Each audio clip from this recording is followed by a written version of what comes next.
This is One on One.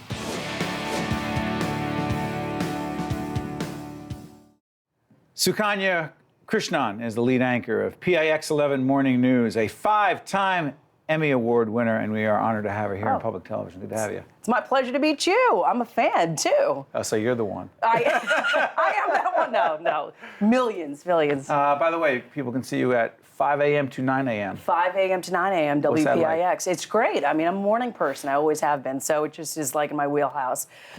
Is it tough waking up at 2 o'clock in the morning? Of course. But, you know, when you're doing something that you love, it's what you do. And you got 2 little kids. I have 2 little kids, a 6-year-old, 2-year-old, working mom, trying to make it happen. I think I'm reflective of a lot of people trying to do that these days.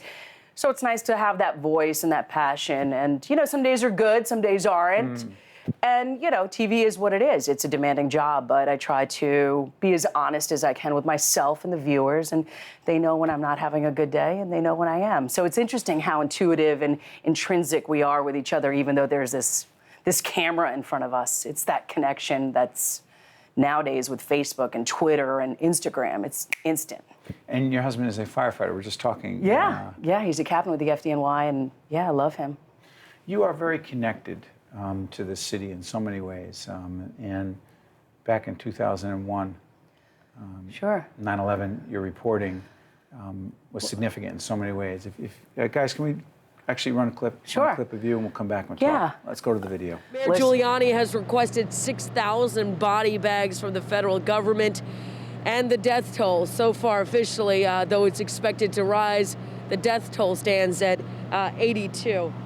We wanted to pass along some information too. According to the State Attorney General's office, some 900 workers in a building really close to the World Trade Center are also missing, and that's been part of the problem. You know, it's so hard to watch all that because, you know, I look at myself and I'm like, I was a young girl. I was 29 years old, 30 years old. I had just turned 30. And I don't even sometimes look at that day and it's like I couldn't even put it into context. I was trying to make sense of it because I knew how immense that story was. And I knew how it was going to be a defining moment for everybody, but I couldn't put it into words. Like, Did you know? I was holding out hope because that was that night. You know, I had work that morning when the towers were hit, the towers collapsed. I went to Bellevue, rinsed my eyes out, changed my clothes, and I went back down to ground zero. So that was what night? That was that night. That was the night. September 11th. Of September 11th into the 12th. So I was exhausted, I was tired, and like the numbers were what the numbers were, but then you're right, I didn't understand the enormity of it. I didn't understand how many people were going to lose their lives and how we would all be defined as a nation by it, the days, the months, the years that followed. But all I was trying to do as a young reporter was tell the story, you know? I never knew that it would be my defining story because it is really. How has it defined you? It's defined me as my purpose. It defines my humanity, my connection to my community, my deep sense of pride of being a New Yorker, more importantly, being an American. I want to make sure that people never forget that story. I mean, we're going to come in next year on the 15th anniversary. It's hard for me to wrap my mind around that, to know that I have lived so much of my life where other people haven't been able to live.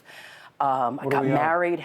We owe everything. What do we owe to our veterans? We owe everything to our veterans. Our first responders, we owe them the Zadroga Act for sure. It should be the Zadroga Law. It should be something that should be without a doubt. People don't understand what that means. Well, I think I don't think people understand what they did when everybody else was running away. Our first responders were running too, and nobody left anybody behind there on the pile. Everybody went there and made a sacrifice. I mean, it is countless how much of a sacrifice some made, and they made it with their lives. And so many people are still suffering with all these cancers, and there is nobody with a voice. And the fact that our federal government doesn't get that, and the fact that our lawmakers don't get it, I'm not saying it's our New York lawmakers, because they understand the resounding yes, but across the country, and that is the problem. And the Zadroga, the name, make it clear what that means. Well, I mean, it is the man who lost his life. It is that police officer who succumbed to all of the cancer that basically overtook his body.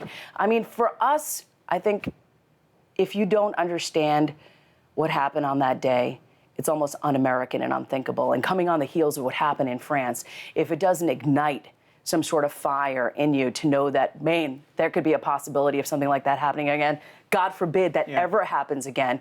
But the fact that our first responders are the people that we turn to in times of crisis and emergency, it is almost something that we need to do as a people. And we should make it clear here on public television that with One-on-One, we're taping right before Thanksgiving 2015. This show will air several times.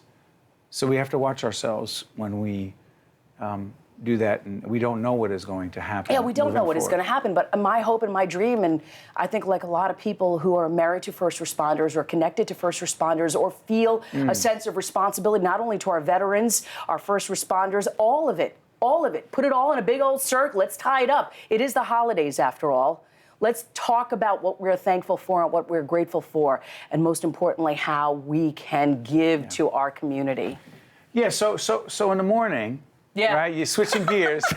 I switch gears really easy. Switching gears in the morning, your job, in part, is to have people wake up with all the morning show competition, and in part, be happy after the conversation we just had, which is so meaningful on so many levels and so appropriate and important. Yeah. But in part, your job is to also make people happy? Well, no? Of course, we're supposed to make people smile, but you know and what? laugh. But listen, here's the deal. I'm not a comic, but I'm just a regular New Yorker, and New Yorkers have a sensibility and a spirit about them that only New Yorkers get. Right. And so I'm not going to play in Des Moines, Iowa. Nothing against Des Moines, Iowa, but I'm not going to play in Des Moines. But there is a place for Sukanya Krishnan, and there's a lot of people who understand that vibe and that flavor. And I am truly of this community. I have been shaped and molded by the people around me. Where'd you grow up? I grew up on Staten Island. Don't I sound like it? I grew up in New Jersey. Does it sound like it? Yeah, it does. What do you mean? You said, What exit? you're killing me. Where's your family from originally? India. Yeah. My parents are Indian, Sukanya Krishnan, South Indian. Yeah. I'm from Tamil Nadu, speak my language. Listen, I'm a kid who came to this country. I'm everybody's immigrant stories. I mean, we all know people like this, but you know, when I came, there wasn't a lot of brown faces on TV. There wasn't a lot of people with a name named Sukanya Krishnan. There was not a lot of people who were able to define themselves. I wasn't able to see it. So I feel like I have a great sense of responsibility. So when everybody else sees my name, sees how proud I am, sees what I've been able to accomplish, I feel like I have to do it. There's a greater responsibility. And you and I know television. How many people and how many stations and how many networks have really taken a chance, you know, that isn't already done, you know? Not many. Yeah. And I don't see it, but my feel local blessed? station does. Of course I do. But I feel blessed that people were able to see beyond that. They were able to see the possibility of what I could be. They didn't define me by my name. They let me define myself. And that's why, that's the message I want to set out to everybody else. You can define yourself. You don't have to be defined by anything or anyone. That is the gift that I hope I give to my viewers every day, that great sense and that spirit. And I hope they like it. I mean, hey, listen, nobody's going to like you all the time, right? I noticed. Believe me. Have you been reading my comments? No, I'm just talking. No, I'm not talking about you. I'm talking about me. Oh, you? I think a lot more people like you. No, but like what did Taylor Swift say? Haters gonna hate. So let them that hate. is You true. know, I mean, it's just what it is. I'm going to give you one more chance. You got another charitable organization you're real involved with. Is World Cares? Yeah, real quick. Tell people. Well, World Cares is just all about first responders again. Emergency preparedness after Sandy. What do you know? How do you prepare your community, your home? How do you galvanize help? And that's what World Cares does. Gives everybody the accessibility and information to be prepared, God forbid, another disaster like Sandy. God forbid, any disasters hit close to home. So it just allows the community to have a voice, people to have answers, and to make everybody feel a sense and have a greater purpose. And so if I could lend my voice to something like that, that's easy. That's a no-brainer. What time you on in the morning? Too early, 5 a.m., 5 to 9.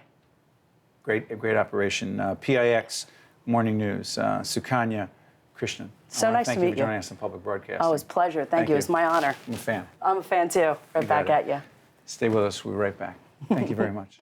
One-on-One with Steve Adubato has been a production of the Caucus Educational Corporation, celebrating over 25 years of broadcast excellence. This special edition of One-on-One with Steve Adubato is brought to you from the Tisch WNET studios at Lincoln Center. Funding has been provided by Virtua, MagnaCare, TD Bank, Berkeley College, New Jersey Resources, Johnson & Johnson, and by Kessler Foundation. Transportation provided by Airbrook Limousine, serving the metropolitan New York, New Jersey area.